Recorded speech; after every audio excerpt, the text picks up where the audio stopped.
Hi అండి. Welcome to Ramya kitchen. మనమైతే ఇవాళ చల్ల పునుగులైతే తయారు చేసుకుందామండి. అది కూడా ఒక కప్పు బియ్యంతో, ఆలుతో మనము చల్ల పునుగులైతే తయారు చేసుకోవచ్చండి. అందులోకి చట్నీ కూడా మనం ప్రిపేర్ చేసుకుందాము. ఫస్ట్ అయితే ఒక బౌల్ తీసుకొని దాంట్లో ఒక కప్పు వరకు రేషన్ బియ్యం తీసేసుకోండి. మీరు కావాలంటే సోనా మసూరి రైస్ కూడా తీసేసుకోవచ్చు. ఈ రైస్ అనేది 2 సార్లు బాగా వాష్ చేసుకొని మీరు కావాలంటే 1 అవర్ నానబెట్టుకోవచ్చు. లేకుంటే నానబెట్టుకునే టైం లేదు అనుకుంటే వేడి నీళ్ళు పోసి ఒక 20 నిమిషాల పాటు నానబెట్టుకుంటే సరిపోతుందండి. వాటర్ అంతా వంపేసి ఇప్పుడు చూడండి రైస్ అనేది బాగా నానిపోయింది కదా. ఇప్పుడు దీన్ని ఒక మిక్సీ జార్లోకి తీసేసుకుందాం. మనమంతా రైస్నంతా అలా కొద్దిగా రైస్ అంతా మిక్సీ జార్లోకి వేసేసుకోండి. ఇప్పుడు దీంట్లో నేను ఒక ఉడకబెట్టుకున్న ఆలు ఒక 3 చిన్నగా కట్ చేసుకొని ఉడకబెట్టేసుకున్నానండి. రైస్కు తగ్గట్టుగా మనం ఆలు కూడా తీసేసుకుంటే పర్ఫెక్ట్గా వస్తుంది. ఇప్పుడు ఆలు అంతా ఇందులో వేసేయండి. అలా వేసేసిన తర్వాత కొద్దిగా వాటర్ పోయండి. మరీ ఎక్కువగా వాటర్ అనేది పోసుకోకూడదు, పిండి అనేది లూజ్గా అవుతుంది. అలా వాటర్ పోసుకొని మిక్సీ పట్టేసుకోండి. ఇప్పుడు పిండి అనేది ఇలా పట్టుకుంటే పర్ఫెక్ట్గా వచ్చినట్టండి. కొంచెం మెత్తగానే పట్టేసుకోవాలి, పిండి కూడా లూజ్గా పట్టుకోవద్దు. వాటర్ అనేది ఎక్కువగా యాడ్ చేసుకోకండి. ఇప్పుడు దీన్ని ఒక బౌల్లోకి తీసేసుకుందాం మనం. ఇప్పుడు మొత్తం తీసేసుకున్న తర్వాత దీంట్లో నేను ఒక 1 టేబుల్ స్పూన్ వరకు జీలకర్ర వేసేసుకుంటున్నానండి. అలాగే 2 పచ్చిమిర్చి చిన్నగా కట్ చేసుకొని వేసుకుంటున్నాను. చిన్నగా కట్ చేసుకొని వేసుకోండి ఏదైనా కూడా. అలాగే దీంట్లో ఒక 2 ఆనియన్స్ కూడా కట్ చేసుకొని వేసుకుంటున్నానండి. అలాగే దీంట్లో చిన్నగా తరిగిన కొత్తిమీర కూడా వేసేసుకోండి. 2 టేబుల్ స్పూన్ల వరకు కొత్తిమీర వేసుకుంటున్నానండి. అలాగే అల్లం కూడా చెక్కు తీసి మనం కట్ చేసుకొని వేసుకున్నాను చిన్నగా.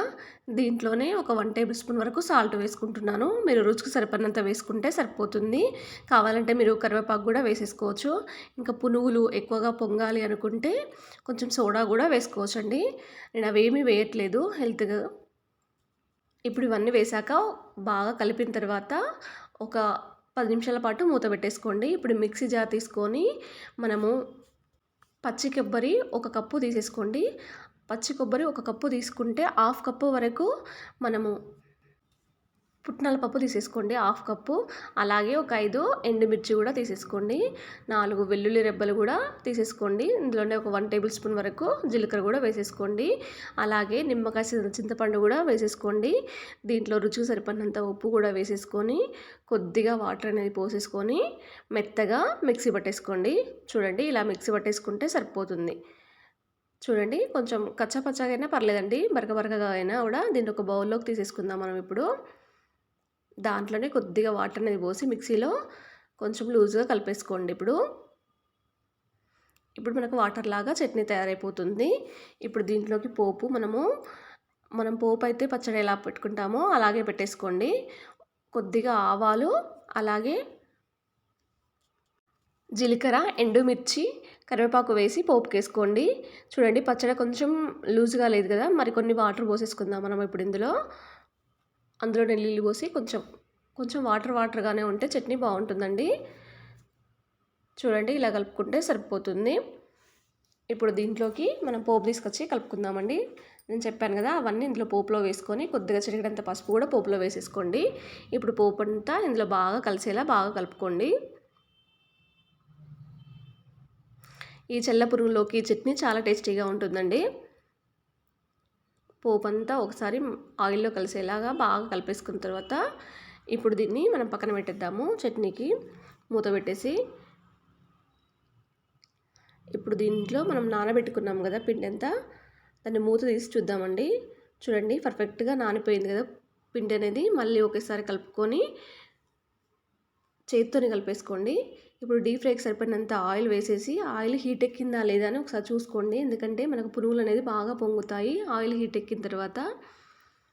అలా కొద్దిగా మరి దగ్గరగా వేసుకోకండి, ఎందుకంటే ఈ పునుగులు అనేది అంటుకుంటాయి. అలా దూరంగా కొద్దిగా వేసేసుకోండి. ఒక నిమిషం పాటు వాటిని కదపకుండా ఉంచండి, ఎందుకంటే అవి గిన్నెకి అనేది అతుక్కుపోతాయి. అలా కొద్దిసేపు తర్వాత కదిపితే అవనేది వచ్చేస్తాయి. చూడండి ఇప్పుడు మళ్ళీ తిప్పేసి వాటిని కాల్చుకోవాలి. చూడండి వీడియోలో చూపించినట్టుగా కాల్చుకుంటే సరిపోతుందండి. మీరు కొంచెం ఎక్కువగా పొంగాలనుకుంటే సోడా కూడా వేసుకోవచ్చు, అప్పుడు ఇంకెక్కువగా పొంగుతాయి.